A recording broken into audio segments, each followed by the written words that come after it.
What's going on, everyone? It's TDubsKid, and in this video I'm going to be finally installing a rack on the back of my TW.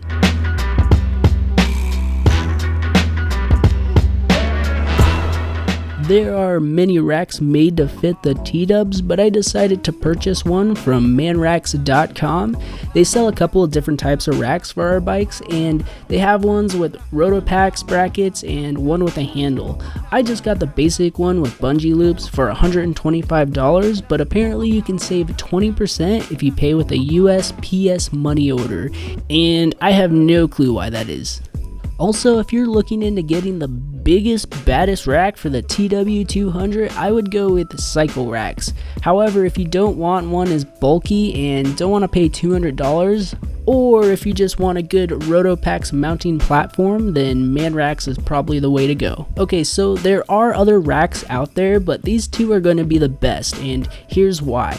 At the rear of the bike, there is a main frame, and then there is a subframe, which is bolted on, and according to Yamaha, it has a weight limit of 7 pounds. Most all the other racks attach to the turn signals and the main frame, so it's probably safe to say that those racks can handle around 14 pounds before you're putting too much stress on the subframe. The man rack and the cycle rack place all of the weight on the main frame, so there should be no issue carrying extra pounds. The man rack comes with no instructions, but you shouldn't need them. It looks pretty simple. Before I install it, I'm going to remove my Wolfman Enduro tail bag and mounting plate by removing the tail light bracket and then taking out the 4 bolts. Then I'm going to plug the holes with some screws. To install the rack, start out by removing the seat by unbolting the 2 10mm bolts.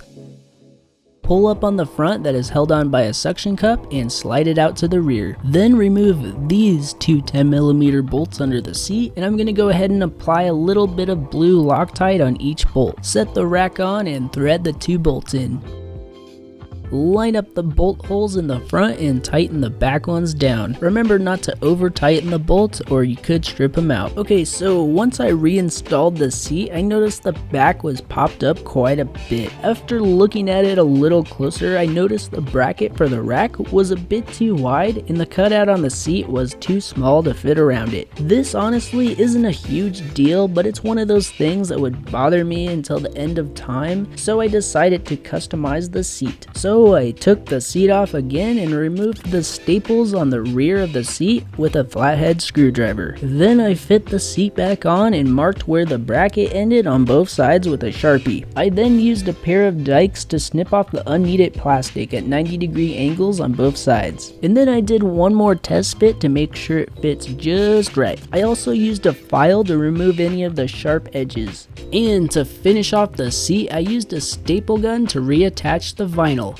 Make sure not to use staples that are too long or a gun that is too powerful, or you risk puncturing the seat cover. You may also have to snip the vinyl slightly so you can wrap it around the edges. There, that looks like it should hold nicely. Now I'm just going to reinstall the seat for hopefully the last time. I'll just put some blue Loctite on these bolts as well and thread them in by hand.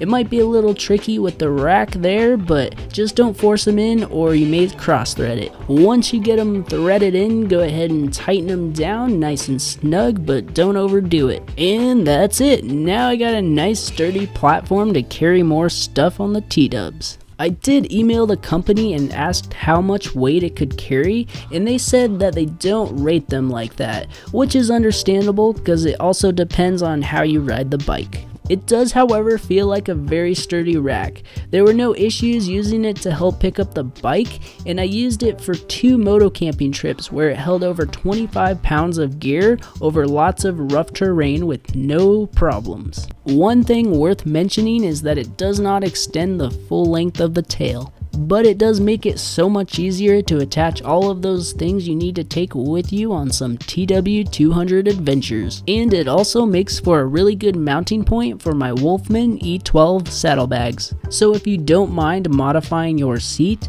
or just living with it popped up in the back a little bit, I would definitely recommend this rack.